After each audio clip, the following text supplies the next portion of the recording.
வணக்கம். ஜெம் செய்திகளை வழங்குவதற்காக நான் உங்கள் ஜெனிஷா அகஸ்டன். இந்திய நேரப்படி காலை 8:30 மணி செய்திகள். முதலில் ஜெம் தலைப்பு செய்திகளை காணலாம். காஞ்சிபுரம் செல்கிறார் முதலமைச்சர் விஜய். தமிழக அரசுடன் இணைந்து புரிந்துணர்வு ஒப்பந்தம் செய்துள்ள தனியார் தொழிற்சாலைகளை ஆய்வு செய்கிறார் முதலமைச்சர். டெல்லி போராட்டத்திற்கு சென்ற தமிழக விவசாயிகள் நாக்பூரில் தடுத்து நிறுத்தம். மகாராஷ்டிர காவல்துறைக்கு தமிழ்நாடு சட்டமன்ற எதிர்க்கட்சித் தலைவர் உதயநிதி கண்டனம். தாவேக அரசை கண்டித்து தஞ்சையில் திமுக இன்று கண்டன ஆர்ப்பாட்டம். திமுக கூட்டணி கட்சி தலைவர்கள் ஆர்ப்பாட்டத்தில் பங்கேற்பு. ஈரான் மீதான புதிய தாக்குதல்களை வளைகுடா தலைவர்களால் தள்ளி வைப்பு. அமெரிக்க அதிபர் டொனால்ட் ட்ரம்ப் அறிவிப்பு. 2026 காமன்வெல்த் விளையாட்டுப் போட்டிகள் நிறைவு.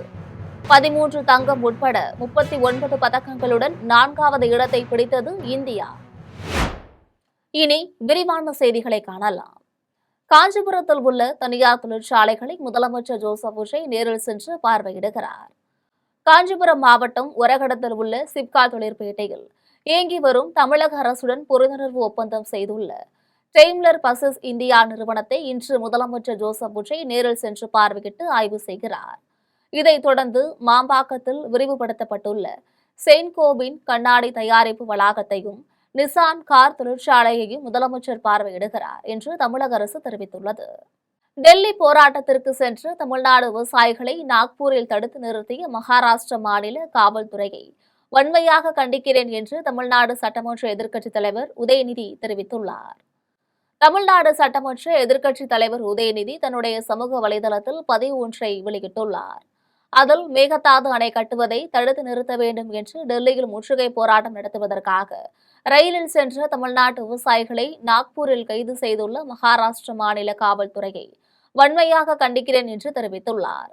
மேகதாது விஷயத்தில் தொடக்கம் முதலே கர்நாடகாவுக்கு ஆதரவாக ஒருதலைபட்சமாக செயல்படும் நீர்வளத்துறையின் போக்கை கண்டித்துதான் தமிழ்நாட்டு விவசாயிகள் முற்றுகை போராட்டத்தை அறிவித்ததாக கூறியுள்ளார். ஆனால் அவர்கள் ரயிலில் சென்று கொண்டிருக்கும் போதே நடுவழியில் இறங்க வைத்து தமிழ்நாட்டுக்கே திரும்பி செல்லுங்கள் என மகாராஷ்டிர காவல்துறை கட்டாயப்படுத்தி உள்ளதாக தெரிவித்துள்ளார். நாக்பூரில் கைது செய்யப்பட்டுள்ள நம்முடைய விவசாயிகளை உடனே விடுவிக்க தமிழ்நாடு முதலமைச்சர் நடவடிக்கை எடுக்க வேண்டும் என்று கேட்டுக்கொண்டார். நம் விவசாயிகளை கைது செய்த மகாராஷ்டிர அரசிடம் அதற்கான விளக்கத்தை கேட்பதுடன் இனி இதுபோன்ற சம்பவங்கள் நடக்காமல் இருப்பதற்கான உறுதிமொழியை பெற வேண்டும் என்று வலியுறுத்தினார். டெல்லி சென்று போராட அவர்களை மத்திய அரசு அனுமதிக்க வேண்டும் என்றும் ஜனநாயக வழியில் போராடும் உரிமையை பறிக்க கூடாது என்றும் தெரிவித்துள்ளார். தஞ்சையில் மேகதாது அணை கட்டுவதை தடுக்க தவறிய தாவேக அரசை கண்டித்து சட்டமன்ற எதிர்க்கட்சித் தலைவர் உதயநிதி தலைமையில் கண்டன ஆர்ப்பாட்டம் நடைபெறுகிறது. தஞ்சை பனகல் கட்டிடம் முன்பு மேகதாது அணை கட்டுவதை தடுக்க தவறிய தாவேக அரசை கண்டித்து திமுக சார்பில் இன்று கண்டன ஆர்ப்பாட்டம் நடைபெறுகிறது. தமிழ்நாடு சட்டமன்ற எதிர்க்கட்சித் தலைவர் உதயநிதி தலைமையில் நடைபெறுகின்ற இந்த ஆர்ப்பாட்டத்தில் சட்டமன்ற எதிர்க்கட்சி துணைத் தலைவர் KN நேரு கண்டன உரையாற்றுகிறார். இதில் மனிதநேய மக்கள் கட்சி மாநில பொதுச் செயலாளர் ஜவாஹிருல்லா, மனிதநேய ஜனநாயக கட்சி மாநில தலைவர் தமிமுன் அன்சாரி, SDPI மாநில பொதுச் செயலாளர் நெல்லை முபாரக் உள்ளிட்டோர் பங்கேற்கின்றனர்.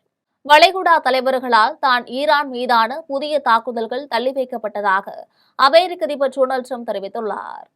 அமெரிக்க அதிபர் டொனால்ட் ட்ரம்ப் செய்தியாளர்களிடம் பேசினார். அப்போது 5 மாதங்களாக நீடிக்கும் போரை முடிவுக்கு கொண்டு வருவதற்கான ஒப்பந்தத்தின் அடிப்படை அம்சங்களை மத்திய கிழக்கு நட்பு நாடுகள் எட்டியுள்ளதாக தெரிவித்தார். இந்த ஒப்பந்தத்தில் ஹார்முஸ் நீரிணையை மீண்டும் திறப்பது மற்றும் ஈரானின் அணுசக்தி திட்டம் குறித்த அமெரிக்காவின் கவலைகளுக்கு தீர்வு காண்பது ஆகியவை அடங்கும் என்று தெரிவித்தார். இதற்கிடையே ஈரானின் வெளியுறவு அமைச்சக செய்தி தொடர்பாளர் இஸ்மாயில் பாகாய் செய்தியாளர்களிடம் பேசினார். அப்போது போர் தொடங்கிய நாளான பிப்ரவரி 28ஆம் தேதிக்கு முன்பிருந்த நிலைக்கு ஹார்முஸ் நீரிணை எந்த வகையிலும் திரும்ப போவதில்லை என்று திட்டவட்டமாக தெரிவித்துள்ளார். ஹார்முஸ் நீரிணையின் மறுபுறம் உள்ள ஓமானுடன் அந்த நீரிணை வழியாக கப்பல் போக்குவரத்தை மேற்கொள்வது குறித்து ஈரான் விவாதித்து வருவதாகவும், ஆனால் அந்த முக்கியமான நீர்வழியை மீண்டும் திறப்பது குறித்த பேச்சுவார்த்தை எதுவும் தற்பொழுது நடைபெறவில்லை என்றும் கூறினார். ஸ்காட்லாந்தின் கிளாஸ்கோ நகரில் நடைபெற்ற 2026 காமன்வெல்த் போட்டியின் நிறைவில் இந்தியா பதக்கப்பட்டியலில் 4ஆம் இடத்தை பிடித்து அசத்தியுள்ளது. ஸ்காட்லாந்தின் கிளாஸ்கோ நகரில் நடைபெற்ற 2026 காமன்வெல்த் விளையாட்டுப் போட்டிகள் அதிகாரப்பூர்வமாக நிறைவடைந்துள்ளன. இப்போட்டியின் நிறைவில் ஆஸ்திரேலியா 68 தங்கம், 41 வெள்ளி மற்றும் 54 வெண்கல பதக்கங்களுடன் மொத்தம் 163 பதக்கங்களை வென்று முதலிடத்தில் உள்ளது. இங்கிலாந்து 26 தங்கம், 43 வெள்ளி மற்றும் 36 வெண்கல பதக்கங்களுடன் மொத்தமாக 105 பதக்கங்களை பெற்று இரண்டாம் இடத்தை பிடித்தது. கனடா 18 தங்கம், 20 வெள்ளி மற்றும் 21 வெண்கல பதக்கங்களுடன் மொத்தம் 59 பதக்கங்களை அடைந்து மூன்றாம் இடத்தில் உள்ளது. இந்தியா 13 தங்கம், 17 வெள்ளி, 9 வெண்கலம் என மொத்தம் 39 பதக்கங்களுடன் நான்காவது இடத்தை பிடித்து அசத்தியுள்ளது. ஸ்காட்லாந்து 13 தங்கம், 9 வெள்ளி உட்பட 39 பதக்கங்களுடன் ஐந்தாவது இடத்தில் உள்ளது. கோவில்பட்டியில் குப்புசாமி நாயுடு ஹாக்கி மைதானம் செயல்பாட்டுக்கு கொண்டுவர நடவடிக்கை எடுக்கப்படும் என அமைச்சர் ஸ்ரீநாத் உறுதியளித்துள்ளார். காமன்வெல்த் போட்டியில் பளுதூக்கும் பிரிவில் வெள்ளிப்பதக்கம் வென்ற தூத்துக்குடி மாவட்டம் கோவில்பட்டி சங்கலிங்கபுரத்தை சேர்ந்த ராஜா முத்துப்பாண்டி வீட்டிற்கு தமிழக மீன்வளம் மற்றும் மீனவர்கள் நலத்துறை அமைச்சர் ஸ்ரீநாத் நேரில் சென்று பூங்கொத்து கொடுத்து வாழ்த்துக்களை தெரிவித்தார். அப்போது பயிற்சியாளர் சொர்ணமுத்து பாண்டியன் பளுதூக்கும் வீரர்கள் பயிற்சி பெறும் வகையில் பயிற்சி மையம் மற்றும் ஜிம் அமைக்க வேண்டும் என்று கோரிக்கை மனுவினை அமைச்சரிடம் வழங்கினார். மனுவினை பெற்றுக்கொண்ட அமைச்சர் பயிற்சி மையம் மற்றும் ஜிம் அமைத்து தர நடவடிக்கைகள் எடுக்கப்படும் என்று உறுதியளித்தார். இதன் பின்னர் அமைச்சர் ஸ்ரீநாத் செய்தியாளர்களை சந்தித்து பேசிய போது கோவில்பட்டியில் உள்ள குப்புசாமி நாயுடு ஹாக்கி மைதானம் தொடர்பாக சாராட்சியர் மற்றும் அதிகாரிகளுடன் ஆலோசனை நடந்திருப்பதாகவும் மக்களுக்கு சாதகமான முடிவாக எடுக்கப்படும் என்றும் தெரிவித்துள்ளார். அதுதான் இப்ப என்னன்னா சப் கலெக்டர் சார்ட்ட பேசி இருக்குது கொஞ்சம் எங்களுக்கு அவகாசம் கொடுங்க, நல்ல முடிவா மக்களுக்கு ஃபேவரபிளான ஒரு முடிவா எடுப்போம் அப்படின்னு சொல்லியிருக்கிறேன். ஏன்னா மக்களுக்கு இந்த கிரவுண்டு மேல ஒரு இமோஷனல் கனெக்ட் இருக்கு. சின்ன வயசுல விளையாண்டவங்க எல்லாருமே எங்களுக்கு அதை மீட்டு கொடுங்க அப்படின்னு கேட்டிருக்காங்க. ஸோ அதுதான் நானும் சொல்லியிருக்கேன். மக்களோட கோரிக்கையை நான் வச்சிருக்கேன். தகுந்த சம்பந்தப்பட்ட அதிகாரிகள் கிட்ட அவங்க கலந்து பேசி ஒரு நல்ல முடிவு எடுக்கணும் அப்படின்னு எக்ஸ்பெக்ட் பண்றோம். நல்ல முடிவா எடுப்போம். ஒகேனக்கல் கூட்டு குடிநீர் திட்டம் பகுதி 2 விரைவில் தொடங்க நடவடிக்கை எடுக்கப்படும் என்று வீட்டு வசதிகள் மற்றும் நகர்ப்புற வளர்ச்சித்துறை அமைச்சர் ராஜ்குமார் தெரிவித்துள்ளார். தருமபுரி மாவட்டம் ஒகேனக்கலில் ஆடிப்பெருக்கு விழாவினை முன்னிட்டு மாவட்ட நிர்வாகம் சார்பில் சிறப்பு நிகழ்ச்சி நடைபெற்றது. இதில் வீட்டு வசதி மற்றும் நகர்ப்புற வளர்ச்சித்துறை அமைச்சர் ராஜ்குமார் குத்துவிளக்கேற்றி வைத்து விழாவினை தொடங்கி வைத்தார். நிகழ்ச்சியில் 7.5 கோடி ரூபாய் மதிப்பிலான முடிவுற்ற திட்டப் பணிகளை அமைச்சர் திறந்து வைத்ததுடன் 1910 பயனாளிகளுக்கு சுமார் 20 கோடி ரூபாய் மதிப்பிலான நலத்திட்ட உதவிகளையும் வழங்கினார். மேலும் பல்வேறு துறைகளின் கண்காட்சிகளையும் பார்வையிட்டார். பின்னர் பேசிய அமைச்சர் ஆடிப்பெருக்கு விழாவின் சிறப்பை எடுத்துரைத்து தருமபுரி மாவட்ட வளர்ச்சிக்கு அரசு முழு கவனம் செலுத்தும் என்றும் ஒகேனக்கல் கூட்டு குடிநீர் திட்டம் பகுதி 2 விரைவில் தொடங்க நடவடிக்கைகள் எடுக்கப்படும் என்றும் தெரிவித்துள்ளார். நிகழ்ச்சியில் மாவட்ட ஆட்சியர் சரவணன், பெண்ணாகரம் சட்டமன்ற உறுப்பினர் கஜேந்திரன், அரசு அதிகாரிகள் மற்றும் ஏராளமான பொதுமக்கள் கலந்து கொண்டனர். ஒவ்வொரு வருடமும் ஆடி 18ற்கு முந்தைய நாள் தொடங்கி ஆடி 18 மற்றும் அதற்கடுத்த நாட்கள் 3 நாட்கள் இந்த விழாவானது தருமபுரி மாவட்டத்தில் மிகவும் சிறப்பாக கொண்டாடப்பட்டு வருகிறது. இந்த வருடம் சுமார் 23 அரசு துறைகளின் சார்பில் ஆடிப்பெருக்கு விழாவில் கண்காட்சி அரங்குகள் மிகவும் சிறப்பாக அமைக்கப்பட்டுள்ளது. மேலும் சுற்றுலா பயணிகள் தருமபுரி மாவட்டம் மற்றும் சுற்றுப்புற மாவட்டங்களிலிருந்து வந்து செல்வதற்கு சுமார் 200 சிறப்பு பேருந்துகள் ஆடி 18 விழாவிற்காக தருமபுரி மாவட்ட நிர்வாகம் ஏற்பாடு செய்துள்ளது. காஞ்சிபுரம் மாவட்டம் குன்றத்தூரில் இலவச கண் மருத்துவ முகாமினை அமைச்சர் தென்னரசு தொடங்கி வைத்தார். காஞ்சிபுரம் மாவட்டம் குன்றத்தூரில் தமிழக வெற்றிக் கழகமும் சென்னை அரவிந்த் கண் மருத்துவமனையும் இணைந்து இலவச கண்புரை அறுவை சிகிச்சை முகாமினை நடத்தினர். இந்த முகாமை தமிழக அமைச்சர் தென்னரசு தொடங்கி வைத்து இரத்த அழுத்த பரிசோதனையை மேற்கொண்டார். இதில் அப்பகுதியை சேர்ந்து ஏராளமான பொதுமக்கள் கலந்து கொண்டு இலவச கண் பரிசோதனை செய்து கொண்டனர். அதோடு தேவைப்படுவோர்களுக்கு இலவச கண்ணாடி உடனடியாக வழங்கப்பட்டது. பரிசோதனைக்கு வந்திருந்த பொதுமக்களுக்கு மதிய உணவு வழங்கப்பட்டது. இந்த முகாமிற்கான ஏற்பாடுகளை சரவணன் முன்னிலையில் செய்திருந்தனர். உடல் உறுப்பு தான முறைகேட்டில் ஈடுபட்டால் கடுமையான நடவடிக்கை எடுக்கப்படும் என தமிழக அரசின் மக்கள் நல்வாழ்வு மற்றும் மருத்துவ கல்வி மற்றும் குடும்ப நலத்துறை அமைச்சர் அருண்ராஜ் எச்சரிக்கை விடுத்துள்ளார். கோவையில் உள்ள தனியார் மருத்துவமனையில் உறுப்பு கொடையாளர்கள் பாராட்டு விழா நடைபெற்றது. இதில் தமிழக அரசின் மக்கள் நல்வாழ்வு மற்றும் மருத்துவ கல்வி மற்றும் குடும்ப நலத்துறை அமைச்சர் அருண்ராஜ் சிறப்பு விருந்தினராக கலந்து கொண்டார். இவ்விழாவில் மறைந்த உறுப்பு கொடையாளர்களுக்கு மரியாதை செலுத்தும் வகையில் அமைக்கப்பட்டிருந்த மரியாதை சுவரை அமைச்சர் திறந்து வைத்தார். இந்நிகழ்ச்சியில் தனியார் மருத்துவமனையின் தலைவர் மற்றும் நிர்வாக இயக்குநர் பழனிசாமி, நிர்வாக இயக்குநர் அருண் பழனிசாமி ஆகியோர் கலந்து கொண்டனர். இந்நிகழ்ச்சியில் அமைச்சர் அருண்ராஜ் பேசியபோது, உறுப்பு தானம் தொடர்பாக மருத்துவமனைகள் ஏதேனும் முறைகேட்டில் ஈடுபட்டால் அரசு ஒருபோதும் கருணை காட்டாமல் கடுமையான நடவடிக்கை எடுக்கும் என்று எச்சரித்தார். இதனைத் தொடர்ந்து அவர் செய்தியாளர்களிடம் பேசியபோது, உறுப்பு தானத்தில் சிறந்து விளங்கும் மாநிலத்திற்கு வழங்கப்படும் தேசிய விருதை பெறுவதற்காக தாம் டெல்லி செல்ல இருப்பதாகவும், அந்த விருதை உறுப்பு தானம் வழங்கிய கொடையாளர்களின் குடும்பத்தினருக்கு காணிக்கையாக்குவதாகவும் தெரிவித்தார். இந்த டிசீஸ்ட் ஆர்கன் டிரான்ஸ்பிளான்டேஷன் ப்ரோக்ராமில், அதாவது இறந்தவர்களின் உறுப்பை கொண்டு உறுப்பு மாற்று சிகிச்சை நடைபெறும் இந்த ப்ரோக்ராமில் தொடர்ந்து முதலிடம் பெற்று வருகிறது. அதற்காக அந்த அவார்டை நாளைக்கு தமிழக அரசின் சார்பாக நான் வாங்க டெல்லி போகிறேன். அந்த விருதை இந்த மாதிரி நான் பேசிய வகையில் இது மாதிரி உடல் உறுப்பை தானமாக கொடுத்த அந்த கொடையாளர்களின் குடும்பத்தினருக்கு, அந்த கொடையாளருக்கும் காணிக்கையாக செலுத்த கடமைப்பட்டிருக்கிறோம். குப்பை இல்லாத குற்றாலமாக மாற்ற நடவடிக்கை எடுக்கப்படும் என்று குற்றாலத்தில் ஆய்வு மேற்கொண்ட சுற்றுலாத்துறை அமைச்சர் ராஜேஷ்குமார் தெரிவித்தார். தென்காசி மாவட்டத்தில் சுற்றுலாத்துறையின் சார்பில் நடைபெற்று வரும் பல்வேறு பணிகளை நேரில் பார்வையிட்டு ஆய்வு செய்வதற்காக தமிழக சுற்றுலாத்துறை அமைச்சர் ராஜேஷ்குமார் தென்காசி மாவட்டத்திற்கு வருகை தந்தார். அவரை தென்காசி மாவட்ட ஆட்சியர் ரஞ்சித் சிங் வரவேற்றார். இதனைத் தொடர்ந்து கீழப்பாவூர் யூனியன் பகுதியில் அமைந்துள்ள பெரிய குளத்தில் படகு குழாம் அமைப்பது குறித்து நேரடியாக பார்வையிட்டு அமைச்சர் மேற்கொண்டார். அதன் பின்னர் சுற்றுலா தலமான குற்றாலம் ஐந்தருவி பகுதிக்கு சென்று அமைச்சர் ராஜேஷ்குமார் அங்கு சுற்றுலா பயணிகளுக்காக கட்டப்பட்டு வரும் கழிப்பிட கட்டிடம் உள்ளிட்ட பல்வேறு கட்டிட பணிகளை பார்வையிட்டு ஆய்வு செய்து அதிகாரிகளிடம் பணிகளை விரைந்து முடிக்க நடவடிக்கை எடுக்கும்படி கேட்டுக் கொண்டார். ஆய்வை தொடர்ந்து சுற்றுலாத்துறை அமைச்சர் ராஜேஷ்குமார் செய்தியாளர்களை சந்தித்து பேசினார். அப்போது சுற்றுலா தலமாக குற்றாலம் அருவி பகுதியில் சுற்றுலா பயணிகளுக்கு இடையூறாகவும் நெருக்கடியாகவும் இருக்கும் கடைகள் அகற்ற நடவடிக்கைகள் எடுப்பதுடன் குப்பை இல்லாத குற்றாலமாக மாற்ற நடவடிக்கை எடுக்கப்படும் என்று அமைச்சர் ராஜேஷ்குமார் தெரிவித்துள்ளார். சேலம் மாவட்டம் ஓமலூர், தாரமங்கலம் புதிய வழித்தடங்களில் பேருந்துகளின் இயக்கத்தை போக்குவரத்து துறை அமைச்சர் தமிழன் பார்த்திபன் கொடியசைத்து தொடங்கி வைத்தார்.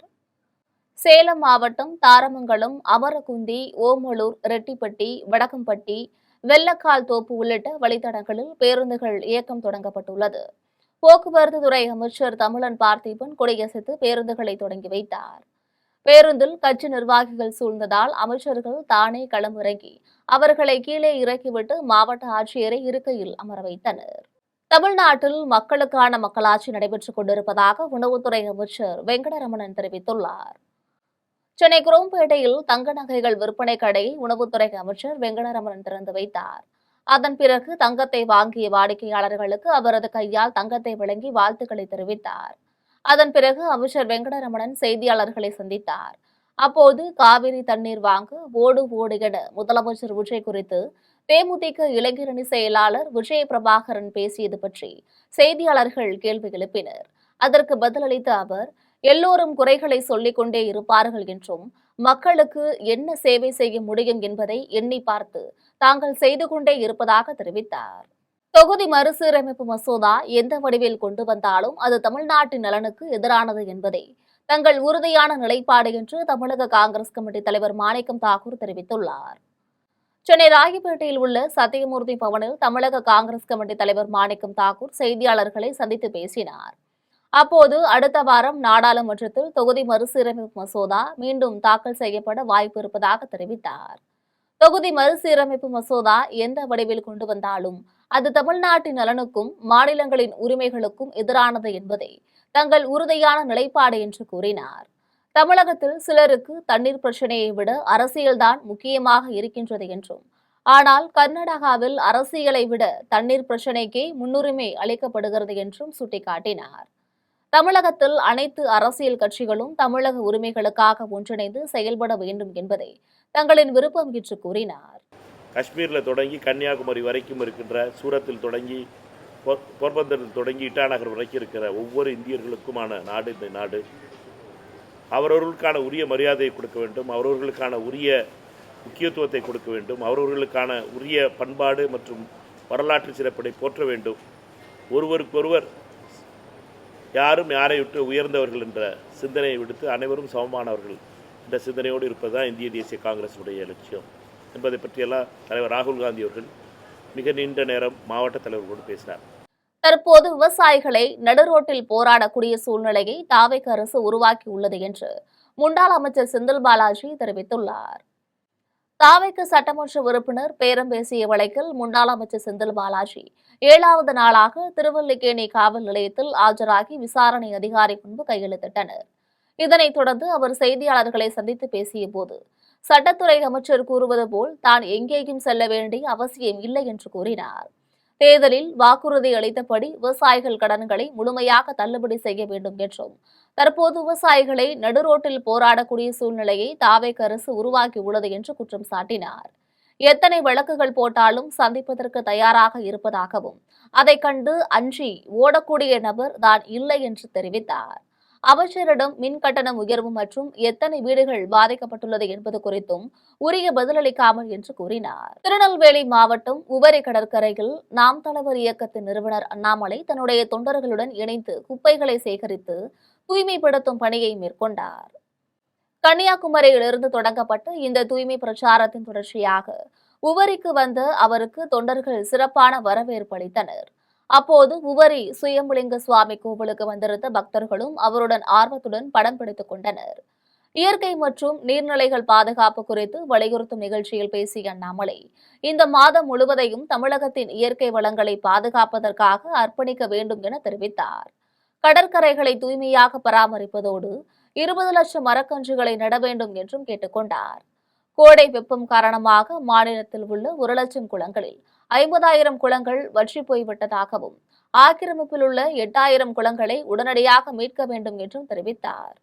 கன்னியாகுமரியிலிருந்து தூத்துக்குடி 175 கிலோமீட்டர் இந்த பீச் பகுதியை இன்றிலிருந்து ஆரம்பித்து ஒரு வருட காலம் முழுவதுமே நாம் சுத்தப்படுத்த நம்ம இன்னைக்கு அர்ப்பணித்திருக்கிறோம். காலையில கன்னியாகுமரியில சுத்தப்படுத்தக்கூடிய பணியில என்னை ஈடுபடுத்தியிருந்தேன். அங்கிருந்து வருவதற்கு அண்ணா கலைஞரை பற்றி அவதூறாக பேசுகின்ற அனைவரையும் திராவிட முன்னேற்ற கழகம் சும்மா விடாது என திமுக முன்னாள் சட்டமன்ற உறுப்பினர் பரந்தாமன் தெரிவித்துள்ளார். சென்னை தேனாம்பேட்டையில் உள்ள அண்ணா அறிவாலயத்தில் திமுக முன்னாள் சட்டமன்ற உறுப்பினர் பரந்தாமன் செய்தியாளர்களை சந்தித்து பேசினார். அப்போது அமைச்சர் நிர்மல்குமார் வாய்க்கு வந்தபடி பல அவதூறுகளை பேசியிருப்பதாகவும் அவர் மீது அவதூறு வழக்கு தொடரப்போவதாகவும் தெரிவித்துள்ளார்.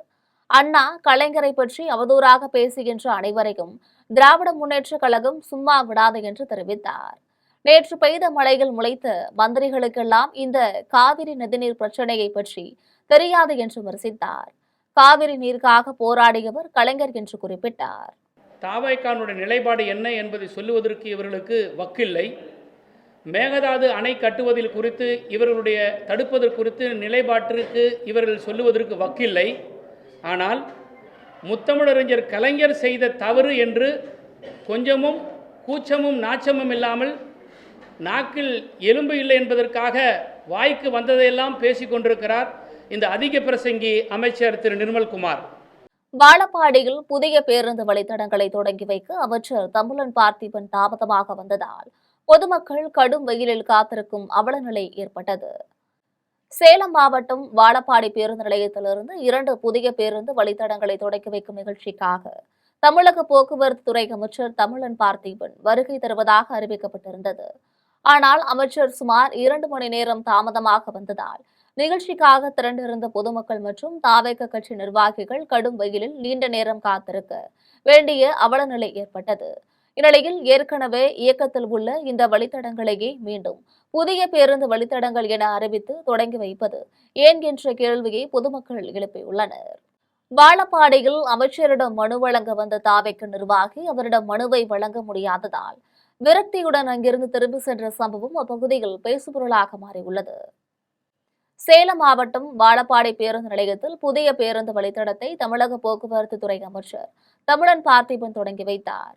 அப்பொழுது வாழப்பாடி பகுதியை சேர்ந்த தாவேக கட்சி நிர்வாகி பிரகாசம் சேலம் மாவட்டத்தில் இயங்கும் சில தனியார் பேருந்துகளில் அதிக கட்டணம் வசூலிக்கப்படுவதாக கூறி அது குறித்த புகார் மனுவை அமைச்சரிடம் நேரடியாக வழங்க காத்திருந்தார். சுமார் 3 மணி நேரம் காத்திருந்து பலமுறை முயற்சி செய்தும் அமைச்சரிடம் மனுவை வழங்க முடியாததால் முதலமைச்சர் ஜோசப் விஜயின் முகமூடி அணிந்து வந்த தாவேக கட்சி நிர்வாகி பிரகாசம் விரக்தியுடன் அங்கிருந்து திரும்பி சென்றார். இந்த சம்பவம் அப்பகுதியில் பேசுபொருளாக மாறியுள்ளது. நாட்டு மாடு இனங்களை பாதுகாக்க அரசு மற்றும் பொதுமக்கள் இணைந்து செயல்பட வேண்டியது அவசியம் என்று கோவை வெள்ளலூர் பகுதியில் நடைபெற்ற விழாவில் ஜோதிட ஆலோசகர் கார்த்திக் தெரிவித்துள்ளார். ஜோதிட ஆலோசனை, நியூமராலஜி, வாஸ்து தகவல்கள் உள்ளிட்டவற்றை கணித்து வழங்கி வரும் காலக்கணிதன் கார்த்திக் அலுவலகத்தில் மகா சுதர்சன ஹோமம், கோமாதா பூஜை மற்றும் கோதானம் என முப்பெரும் விழா நடைபெற்றது. விழாவில் சிறப்பு அழைப்பாளராக ஜோதிட குரு ஓய்வு பெற்ற தலைமை ஆசிரியர் மருதாச்சலமூர்த்தி கலந்து கொண்டார். விழாவில் நாட்டு மாடுகளை பாதுகாப்பதும் அவற்றின் இனப்பெருக்கத்தை ஊக்குவிப்பதும் தற்போதைய சூழலில் மிகவும் அவசியமான ஒன்று என வலியுறுத்தப்பட்டு கோவை நரசிபுரம் பகுதியில் உள்ள வெள்ளிங்கிரி கோசாலைக்கு நாட்டு பசு தானமாக வழங்கப்பட்டது. விழாவில் ஜோதிட ஆலோசகர் கார்த்திக் பேசினார். அப்போது நாட்டு மாடுகள் விவசாயத்தின் அடித்தளமாக மட்டுமல்லாமல் இயற்கை விவசாயம், பாரம்பரிய விதைகள் பாதுகாப்பு மற்றும் சுற்றுச்சூழல் சமநிலைக்கும் முக்கிய பங்காற்றி வருகின்றன என்று தெரிவித்தார். மேலும் வெளிநாட்டு இன மாடுகளின் பயன்பாடு அதிகரித்து வரும் நிலையில் பாரம்பரிய நாட்டு மாடுகளின் எண்ணிக்கை குறைந்து வருவது கவலைக்குரியது என்றும் நாட்டு இனங்களை பாதுகாக்க அரசு மற்றும் பொதுமக்கள் இணைந்து செயல்பட வேண்டியது அவசியம் என்றும் ஜோதிட ஆலோசகர் கார்த்திக் தெரிவித்துள்ளார். முப்பெரும் விழாவில் சண்முகம், ராம்குமார், முத்துக்குமார், யுவராஜ், பிரேமா உள்ளிட்ட பல நிர்வாகிகள் கலந்து கொண்டனர். தருமபுரியில் பிரதமர் மோடி உரையுடன் நடைபெற்ற போதை ஒழிப்பு உறுதிமொழி நிகழ்ச்சியில் 300க்கும் மேற்பட்ட இளைஞர்கள் கலந்து கொண்டு அவரது காணொலி உரையை கண்டுகளித்தனர். இந்திய அரசு இளைஞர் நலன் மற்றும் விளையாட்டு அமைச்சகத்தின் மை பாரத் அமைப்பு சார்பில் நாசா முக்த் யுவா விக்சித் பாரத் சங்கல்ப் அபியான் உறுதிமொழி நிகழ்ச்சி நாடு முழுவதும் நடைபெற்றது. தருமபுரி மாவட்ட மை பாரத் கேந்திரா மற்றும் கலைத்தாய் சிலம்பம் இளைஞர் நற்பணி மன்றம் இணைந்து இலக்கியம்பட்டி பெருமாள் கோவில் வளாகத்தில் நிகழ்ச்சியை நடத்தினர். இதில் 300க்கும் மேற்பட்ட இளைஞர்கள் மற்றும் பொதுமக்கள் கலந்து கொண்டு பிரதமர் நரேந்திர மோடியின் காணொலி உரையை கண்டுகளித்தனர். இந்நிகழ்ச்சியில் மாவட்ட முதன்மை கல்வி அலுவலக அதிகாரி தண்டபாணி, மை பாரத் தேசிய இளைஞர் தொண்டர்கள் வெங்கடேஷ், ரேவதி, கிருஷ்ணதேவன், ஜோதிவேல் உள்ளிட்ட பலர் பங்கேற்றனர். 2047க்குள் இந்தியாவை போதை பழக்கமற்ற வளர்ச்சியடைந்த நாடாக மாற்ற உறுதிமொழி ஏற்கப்பட்டது. குடியாத்தத்தில் நடைபெற்ற மாநில அளவிலான வில்வித்தை போட்டியில் சென்னை அணி ஒட்டுமொத்த சாம்பியன் பட்டம் வென்றது. Vellore Gudiyatham Bharat national camps federation சார்பில் தனியார் பள்ளியில் மாநில அளவிலான வில்வித்தை போட்டி நடைபெற்றது. இந்நிகழ்ச்சிக்கு பெடரேஷன் செயலர் சாரதி தலைமை வகித்தார். இந்நிகழ்ச்சிக்கு ஒருங்கிணைப்பாளர் ஜெகநாதன் முன்னிலை வகித்தார். தலைவர் சோபன் பாபு வரவேற்றார். இதில் மாநிலத்தில் உள்ள பல்வேறு மாவட்டங்களில் இருந்து சென்னை, காஞ்சிபுரம், திருநெல்வேலி, ராமநாதபுரம், கன்னியாகுமரி, ஓசூர் உள்ளிட்ட 10 மாவட்டங்களை சேர்ந்த 200 வீரர்கள், வீராங்கனைகள் பங்கேற்றனர். இதில் சென்னை அணி ஒட்டுமொத்த சாம்பியன் பட்டம் வென்றது. போட்டியில் வெற்றி பெற்ற வீரர்களுக்கு மூத்த வழக்கறிஞர் பூபதி, நகர தமாக தலைவர் தினகரன், சமூக ஆர்வலர் சோபன் பாபு ஆகியோர் கலந்து கொண்டு வெற்றி பெற்ற அணிக்கு சான்றிதழ் மற்றும் கோப்பை வழங்கி பாராட்டினார். மயிலாடுதுறையில் மாவட்ட சிலம்பாட்டம் கழகம் சார்பில் நடைபெற்ற சிலம்பாட்ட போட்டிகள் மாவட்டத்தில் உள்ள பல்வேறு பகுதியில் இருந்து 200க்கும் மேற்பட்ட சிலம்பாட்ட வீரர்கள் பங்கேற்றனர். மயிலாடுதுறையில் மாவட்ட சிலம்பாட்ட கழகம் சார்பில் மாவட்ட அளவில் சிலம்பாட்ட போட்டி நடைபெற்றது. மாவட்ட செயலாளர் ராகவேந்திரா ஏற்பாட்டில் நடைபெற்ற போட்டியை மாவட்ட தலைவர் தமிழன் கணேசன் துவங்கி வைத்தார். இதில் மாவட்டத்தின் பல்வேறு பகுதிகளில் இருந்து 200க்கும் மேற்பட்ட மாணவ மாணவிகள் பங்கேற்றனர். இதில் ஒற்றை கம்பு, தொடுமுறை சிலம்பம் ஆகிய 2 பிரிவுகளில் நடைபெற்ற போட்டிகள் வயது மற்றும் எடை பிரிவு முறையில் தரம் பிரிக்கப்பட்டு போட்டிகள் நடைபெற்றது. இப்போட்டியில் வெற்றி பெற்றவர்களுக்கு பாராட்டு சான்றிதழ் வழங்கப்பட்டது. மேலும் வெற்றி பெற்ற மாணவர்கள் மாநில அளவிலான சிலம்பாட்ட போட்டியில் பங்கேற்க உள்ளது குறிப்பிடத்தக்கது. மாவட்ட பொருளாளர் பாலாஜி உள்ளிட்ட ஏராளமான நிர்வாகிகள் இப்போட்டிகளை ஒருங்கிணைத்தனர். சென்னை பெரம்பூர் நேதாஜி சுபாஷ் சந்திரபோஸ் சிலம்பம் மற்றும் நலசங்கம் தாவைக்கு ஆகியன இணைந்து போதை ஒழிப்பு விழிப்புணர்வு பேரணியை நடத்தினர். சென்னை பெரம்பூர் சட்டமன்ற தொகுதிக்குட்பட்ட கொடுங்கையூரில் தாவைக்கு சார்பில் போதைப்பொருள் ஒழிப்பு குறித்த விழிப்புணர்வு பேரணி நடைபெற்றது. மாவட்ட செயலாளர் சிவா ஏற்பாட்டில் நடைபெற்ற பேரணியில் சிலம்ப கலைஞர்கள், தாவைக்கு நிர்வாகிகள், தொண்டர்கள், பொதுமக்கள் கலந்து கொண்டனர். போதைப் பொருளின் தீமைகளை வலியுறுத்தும் வகையில் கட்டைக்கால் எனப்படும் கொக்களிக்கட்டை கட்டிக்கொண்டு சிலம்ப பயிற்சி மாணவர்கள் கொடுங்கையூர் வீதிகளில் 1 கிலோமீட்டர் தொலைவுக்கு பேரணியாக சென்று விழிப்புணர்வு ஏற்படுத்தினர். கொக்களிக்கட்டையில் நின்றபடியே அதிக எண்ணிக்கையிலான சிலம்ப கலைஞர்கள் இடைவிடாமல் 6 மணி நேரம் சிலம்பம் சுற்றி திறமையை வெளிப்படுத்தினர். நிகழ்ச்சியில் தமிழ்நாடு வீட்டு வசதி வாரிய தலைவரும் சென்னை வடக்கு மாவட்ட தாவைக்கு செயலாளருமான சிவா கலந்து கொண்டு போதைப்பொருள் ஒழிப்பு என்பது அரசின் பொறுப்பு மட்டுமல்ல, சமூகத்தின் ஒவ்வொருவரின் பொறுப்பும் ஆகும் என்று வலியுறுத்தினார். இதில் பங்கேற்ற மாணவர்களுக்கு உலக சாதனைக்கான சான்றிதழ்களும் பதக்கங்களும் நினைவு பரிசுகளும் வழங்கப்பட்டது. திருப்போரூர் அருகே தண்டலம் ஊராட்சியில் பள்ளி மாணவ மாணவிகளுக்கான சதுரங்க போட்டி நடைபெற்றது. செங்கல்பட்டு மாவட்டம் திருப்போரூர் அடுத்த தண்டலம் ஊராட்சி பகுதியில் உள்ள சமுதாய கூடத்தில் RPM விளையாட்டு குழு சார்பில் சிறுவர் சிறுமிகள் மற்றும் மாணவ மாணவிகளுக்கான சதுரங்க போட்டிகள் நடைபெற்றது. நிகழ்ச்சியின் ஒருங்கிணைப்பாளரும் சமூக ஆர்வலருமான குமரவேல் போட்டிக்கு தலைமை தாங்கினார். போட்டியின் துவக்க விழாவில் தண்டலம் ஊராட்சி மன்ற தலைவர் ஆனந்தன் சிறப்பு விருந்தினராக கலந்து கொண்டு சதுரங்க போட்டியினை துவக்கி வைத்தார். சதுரங்க போட்டிக்கான ஏற்பாட்டை RPM விளையாட்டு குழுவை சேர்ந்த முகிலன் உள்ளிட்ட ஏராளமான இளைஞர்கள் சிறப்பாக செய்திருந்தனர்.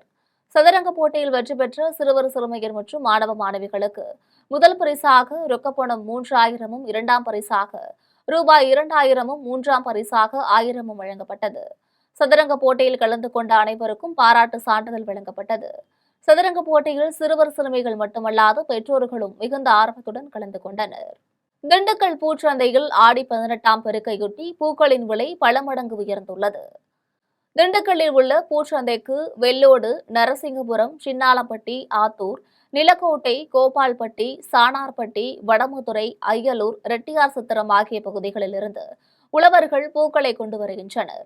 இங்கு கொண்டு வரப்படும் பூக்களை திருச்சி, தஞ்சாவூர், சென்னை, திருப்பூர், தாராபுரம், கோவை, நாகப்பட்டினம் உள்ளிட்ட தமிழகத்தின் பல்வேறு மாவட்டங்கள் மட்டுமின்றி கேரளம், ஆந்திரம் போன்ற வெளிமாநிலங்களுக்கும் அனுப்பி வைக்கின்றனர்.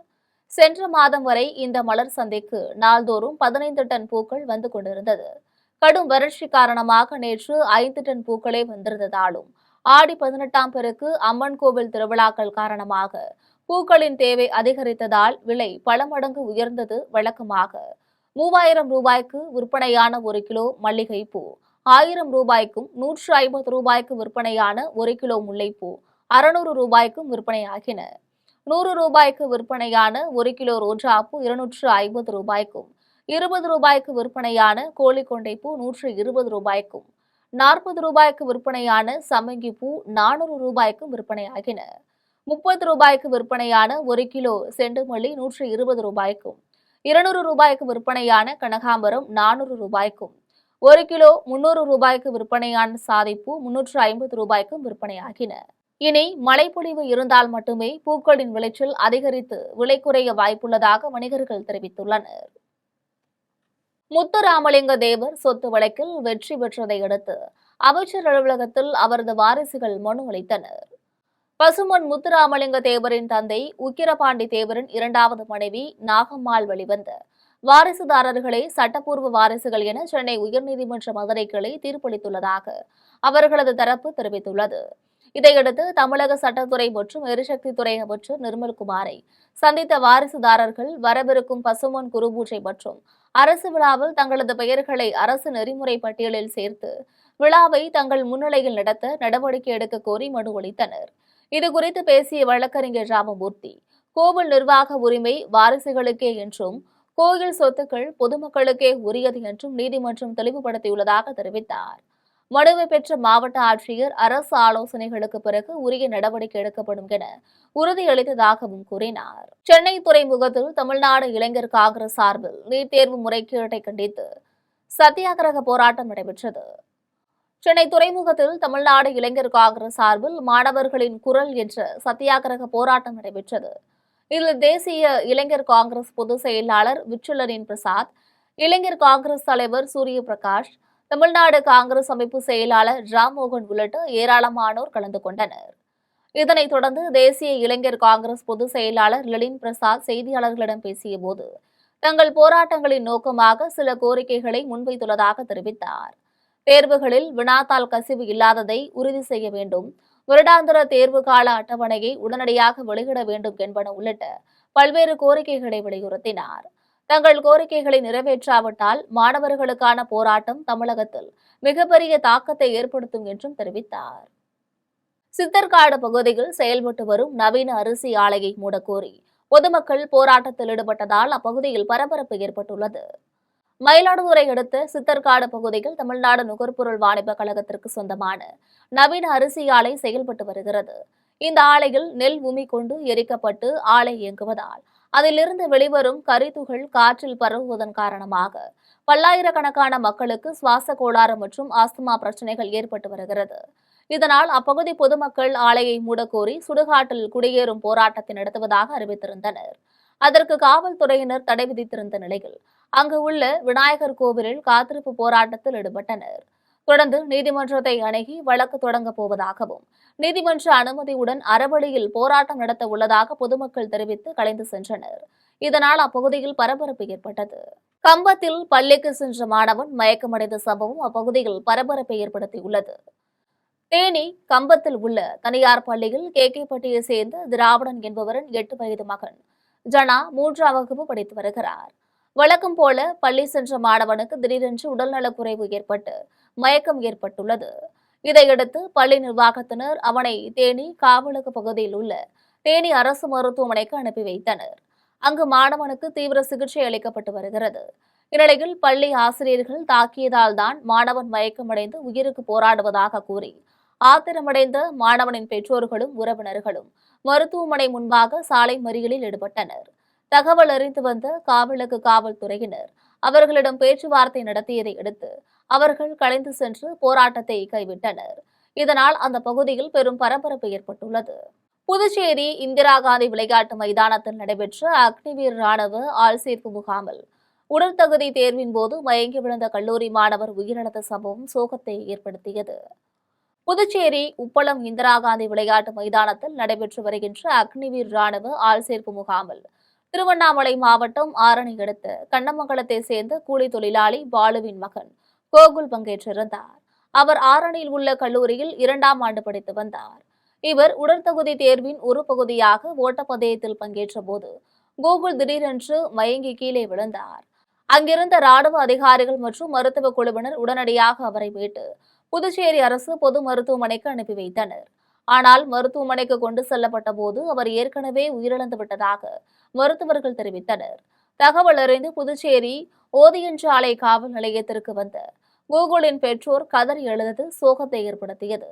இதுகுறித்து கோகுலின் பெற்றோர் தெரிவிக்கையில், கோகுல் ஏற்கனவே தன்னுடைய பகுதியில் நடைபெற்ற மாரத்தான் போட்டியில் 2வது இடம் பெற்றவர் என்றும் உடல் தகுதி மிக்க அவர் திடீரென்று உயிரிழந்ததில் சந்தேகம் இருப்பதால் முழுமையான விசாரணை நடத்த வேண்டும் என்று கோரிக்கை விடுத்தனர். இந்த சம்பவம் தொடர்பாக ஓதியஞ்சாலை காவல்துறையினர் வழக்கு பதிவு செய்து விசாரித்து வருகின்றனர். கோகுலின் உடலுக்கு நாளை பிரேத பரிசோதனை நடைபெற உள்ள நிலையில் அதன் அறிக்கைக்கு பிறகே உயிரிழப்பிற்கான காரணம் உறுதியாக தெரியவரும் என காவல்துறையினர் தெரிவித்துள்ளனர். திருவண்ணாமலை அருணாச்சலேஸ்வரர் கோவிலில் வார விடுமுறை நாளை முன்னிட்டு நூற்றுக்கணக்கான பக்தர்கள் சாமி தரிசனம் செய்தனர். திருவண்ணாமலை அருணாச்சலேஸ்வரர் கோவிலில் வார விடுமுறை நாளை முன்னிட்டு ஆந்திரா, தெலுங்கானா, கர்நாடகா உள்ளிட்ட மாநிலங்களில் இருந்தும் தமிழகத்தின் பல்வேறு மாவட்டங்களில் இருந்தும் நூற்றுக்கணக்கான பக்தர்கள் அதிகாலை முதலே நீண்ட வரிசையில் காத்திருந்து சாமி தரிசனம் செய்தனர். வெயிலின் தாக்கம் கடந்த 2 தினங்களாக அதிகமாக இருப்பதால் நீண்ட வரிசையில் காத்திருக்கும் பக்தர்களுக்கு மின்விசிறி மற்றும் குடிநீர் வசதிகளை கோவில் நிர்வாகம் சார்பில் பக்தர்களுக்கு வழங்கப்பட்டது. மாதளம்பாடியில் உள்ள பெரியாண்டவர் கோவிலில் ஆடி மாதத்தை முன்னிட்டு முப்பூசை திருவிழா மிக விமரிசையாக நடைபெற்றது. திருவண்ணாமலை மாவட்டம் மாதளம்பாடி கிராமத்தில் உள்ள பெரியாண்டவர் கோவிலில் ஆடி மாதத்தை முன்னிட்டு முப்பூசை திருவிழா மிக விமரிசையாக நடைபெற்றது. இதில் பொதுமக்கள் வேண்டுதல் வைத்து தங்கள் வேண்டுதலை நிறைவேற்றியதை தொடர்ந்து நேர்த்திக்கடனாக கிடாய் வெட்டியும் பொங்கல் வைத்தும் சாமிக்கு படைத்தனர். மேலும் பன்றி, கோழி கிடாய் வெட்டி முப்பூசை நடைபெற்று தங்களது நேர்த்திக்கடன் நிறைவேற்றினர். இதில் மாதளம்பாடி மற்றும் சுற்றுவட்டார கிராமங்களில் இருந்து ஏராளமான பக்தர்கள் கலந்து கொண்டு சாமி தரிசனம் செய்தனர். 12 சிவாலயங்களில் 2வது சிவாலயமான ரிஷபராசி பரிகார ஸ்தலமான திக்கூர் ஸ்ரீ மகாதேவர் திருக்கோவிலில் உழவார பணி நடைபெற்றது. ஈஷா யோக மையத்தின் கீழ் இயங்கும் தென் கைலாய பகுதி பேரவையின் உழவார திருப்பணி இயக்கம் சார்பில் இந்து அறநிலையத்துறை கட்டுப்பாட்டில் உள்ள 12 சிவாலயங்களில் 2வது சிவாலயமான ரிஷபராசி பரிகார ஸ்தலமான திக்கூர் ஸ்ரீ மகாதேவர் திருக்கோவிலில் பக்தர்கள் மற்றும் உழவார திருப்பணி இயக்கத்தினர் பங்கேற்று ஆலய வளாகம் மற்றும் கோவில் நுழைவு வாயில், கோபுரம் உட்பட பகுதிகளில் வளர்ந்திருந்த புல்புதர்களை அகற்றி கோவில் கட்சுவர்கள் தண்ணீரால் சுத்தப்படுத்தி உழவார பணிக்கு ஈடுபட்டனர். குரு பூஜையுடன் துவங்கிய உழவார பணியில் திரளானோர் கலந்து கொண்டனர். மீண்டும் தலைப்புச் செய்திகள். காஞ்சிபுரம் செல்கிறார் முதலமைச்சர் விஜய். தமிழக அரசுடன் இணைந்து புரிந்துணர்வு ஒப்பந்தம் செய்துள்ள தனியார் தொழிற்சாலைகளை ஆய்வு செய்கிறார் முதலமைச்சர். டெல்லி போராட்டத்திற்கு சென்ற தமிழக விவசாயிகள் நாக்பூரில் தடுத்து நிறுத்தம். மகாராஷ்டிர காவல்துறைக்கு தமிழ்நாடு சட்டமன்ற எதிர்க்கட்சித் தலைவர் உதயநிதி கண்டனம்.